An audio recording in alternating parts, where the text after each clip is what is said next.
Ada dua pria yang tak pernah kalah. Ada satu gadis yang tak ingin terlibat. Dan ada sebuah perasaan yang perlahan mengubah segalanya. Selamat datang di kisah di antara dua senior. Sebelum kita mulai, jangan lupa subscribe dan aktifkan lonceng notifikasinya. Supaya kalian tidak ketinggalan setiap part dari perjalanan Aksana, Revan, dan Keisha. Karena percayalah, kisah mereka baru saja dimulai.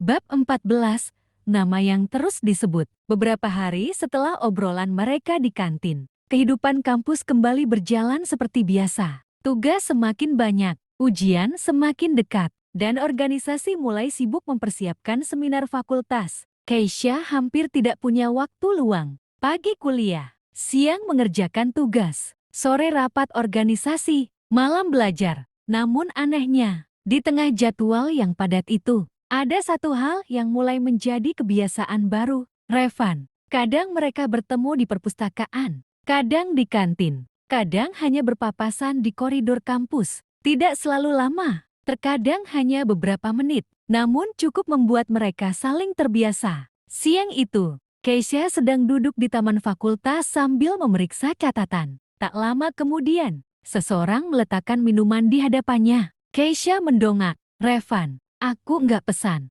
"Tahu, lalu kenapa dibeli? Kamu kelihatan haus." Jawaban santai itu membuat Keisha terdiam. Lain kali bilang dulu. Kalau bilang dulu, pasti ditolak. Keisha tidak bisa membantah, karena kemungkinan besar memang benar. Akhirnya ia menerima minuman itu. "Terima kasih." "Sama-sama." Percakapan sederhana, namun entah kenapa, membuat suasana terasa ringan. Tak lama setelah itu, di gedung ekonomi, rapat organisasi sedang berlangsung. Aksana berdiri di depan ruangan, menjelaskan pembagian tugas seminar. Seperti biasa, Keisha duduk di barisan depan, mencatat semua instruksi dengan serius. "Bagian data peserta bagaimana?" tanya Aksana. "Sudah hampir selesai, Kak," jawab Keisha. "Laporan akhir masih saya kerjakan." Aksana mengangguk, lalu rapat berlanjut. Beberapa saat kemudian, salah satu anggota bertanya, "Data Fakultas Teknik sudah masuk?" "Sudah,"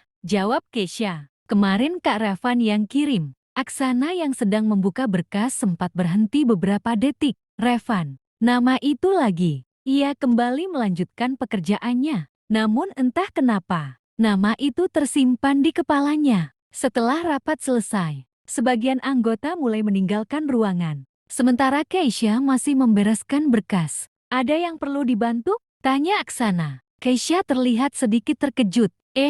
Tidak, Kak." "Yakin?" "Iya." Aksana mengangguk. Namun sebelum gadis itu pergi, ia kembali bertanya, "Kamu sering ketemu Revan?" Pertanyaan itu keluar begitu saja. Bahkan Aksana sendiri tidak tahu kenapa ia menanyakannya. Keisha berpikir sesaat. Kadang, karena seminar. Sebagian, kadang ketemu di perpustakaan. Jawabannya polos, tanpa maksud apapun. Namun entah kenapa, Aksana justru semakin memikirkannya. Malam harinya, saat sedang memeriksa laporan, ia kembali mengingat percakapan itu. Kadang ketemu di perpustakaan. Kalimat sederhana, tapi cukup membuatnya bertanya-tanya. Sejak kapan? Seberapa dekat mereka? Dan yang lebih mengganggu, kenapa dirinya ingin tahu? Aksana meletakkan pulpen, lalu menghela nafas panjang. Ia tidak menyukai perasaan aneh itu, karena selama ini, ia tidak pernah peduli siapa yang dekat dengan siapa. Namun untuk pertama kalinya,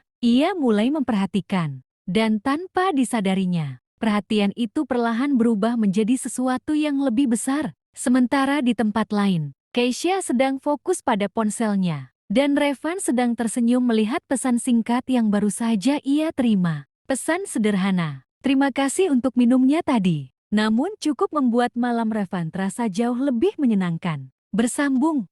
Setiap cerita punya waktunya. Dan setiap perasaan akan menemukan tempatnya. Terima kasih sudah mengikuti perjalanan ini. Sampai jumpa di Senandika Senja.